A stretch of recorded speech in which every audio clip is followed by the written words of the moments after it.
Hello, I'm Jem Beer. I'm the Health Improvement Lead for Children and Young People in Hertfordshire's Public Health team. We're going to be looking at the results of the Young People's Health and Wellbeing Survey, and in this particular section of the webinar, we'll be focusing on young people's mental health and wellbeing, and also touching upon their experiences of bullying. We'll start off by having a look at some of the data, but we're also going to have a quick look at some of the support and information that's available to address the issues that are arising for our young people. Mental health is so important. It underpins all areas of health and well-being. Without positive mental health, it can be really difficult for young people to engage in education, to build positive relationships with their peers, to engage in things like physical activity and healthy eating. And it can also leave them more likely to self-harm or to engage in risky behaviours like unsafe sex or drugs and alcohol. You'll have probably heard a lot in the media about the mental health impacts of COVID-19, and we felt it was really important to ask young people directly how they felt it had impacted on their well-being. Overall, a third of our young people felt that their well-being had become worse since COVID-19, with girls being more affected than boys. Also, young people identifying as gay, lesbian or bisexual seem to be more affected as well. We also asked young people to rate their life satisfaction for us, with just over half of young people rating their happiness as high or very high, which was lower than we'd found when we asked the health-related behaviour questionnaire in 2018. We also found that just over a quarter rated their happiness as low, which was higher than we'd found in the survey in 2018. Additionally, young people identifying as gay, lesbian or bisexual were more likely to rate their happiness as low. So it certainly implies there may well have been a decline in well-being, and that this decline is even more pronounced in gay, lesbian and bisexual young people. We also asked young people whether they agreed with the statement, "It's okay for me to talk about my mental health." The majority of young people did agree with this statement, with 74% of males agreeing and 68% of females. This is really important because we know that there is stigma attached to mental health and well-being. So it's absolutely vital in terms of young people's health-seeking behaviours that they do feel it's okay to talk about their mental health. The proportion of North Hertfordshire students who responded with yes when asked if they agreed with that statement was actually much higher than the wider sample. And the proportion of young people identifying as Chinese who responded with yes was significantly lower than the wider sample. Also, the proportion of young people identifying as black was lower, although that difference wasn't statistically significant. It's really important to young people's mental health and well-being that they have sufficient coping strategies in place to deal with the challenges that occur in their daily lives.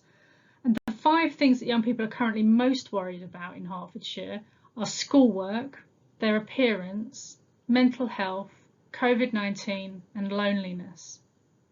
It's important to be aware of these things because young people often feel that their worries are very isolated, and in fact, they're often more common than they realise they are. Now, coping strategies vary by gender. For girls, the most common coping strategies are listening to or playing music, talking to a friend, talking to a family member, followed by thinking of a solution on their own and creative activities such as art or drama.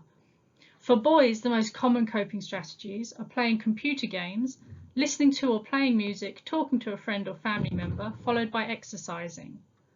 Concerningly, a substantial proportion of young people said they would do nothing if struggling to cope. That's 23% of girls and 17% of boys. Doing nothing can potentially place them at risk of developing mental ill health or going into crises.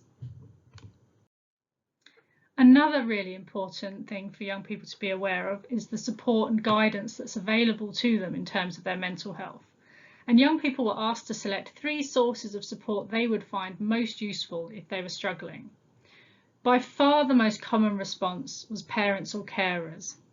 And this was particularly a common response for the younger students. Other very common responses were school, doctor, mental health clinic, one-to-one support and online support. The least popular source of support of the options that we presented was group work. It's incredibly important that young people know where to access support should they need it, and encouragingly, the majority of young people do feel that they know where to find mental health information or services, so just under 2/3. Of course, that does mean that we have around 1/3 of young people who either don't know where to find mental health information or services or are unsure. So there's still work that needs to be done. We also asked young people whether they had ever self-harmed, and 72% said that they had never self-harmed. Males were more likely than females to say they had never self-harmed. The group most likely to say that they had self-harmed were those who selected other for their gender, but it's really important to note that that's based on very small numbers, so only 160 of the participants actually selected other for their gender, so we can't draw any firm conclusions from that. Importantly, given the slightly different age range of the participants from this year's survey compared with 2018's survey, we can't really say that there's a significant increase in self-harm rates. I'm now going to talk briefly about some of the questions that we asked around bullying and school support. So 10% of young people said they're currently being bullied, and 46% have been bullied at school at some point, which is a slight increase from 43% in 2018. The bullying rate is higher for gay, lesbian or bisexual young people, significantly so, and 18% of young people have been bullied online. Young people were also asked whether their school is supportive of their emotional well-being. Just over 1/3 felt their school is supportive. 42% were unsure or they felt their school was somewhat supportive, and 21% didn't find their school supportive of their emotional well-being. Again, this was significantly higher for those selecting other as gender. Now, this slide just flags up some of the significant differences in terms of bullying that we found. So girls are less likely than boys to say that they've ever bullied someone, and young people describing themselves as Black or Chinese were more likely to say they'd ever bullied someone. Young people from the Watford area were also less likely to say they were currently being bullied than the wider sample. Young people describing their gender as other were more likely to say they were currently being bullied, and girls were more likely to be bullied online than boys. I want to end by just flagging up some of the useful information that you can access around mental health, well-being and bullying. So Just Talk is our sort of central hub for mental health information for young people, parents and professionals. On there you'll find self-help information, some e-learning, signposting information for support, and the resources are constantly updated based on research evidence and feedback. For example, we recently added some body positivity guidance for schools in response to the fact that we've seen an increase in eating disorder referrals and that their appearance was a key worry for young people. We also have the Healthy Young Minds in Hearts website, which is a fantastic website full of information for professionals, particularly schools. You can also find details of educational psychology and integrated services for learning contacts for schools in the link that's provided.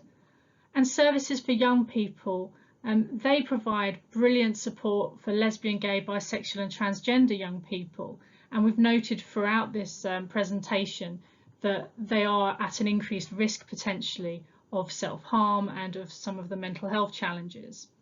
In particular, there's a really good top tips leaflet on there which young people have developed for professionals.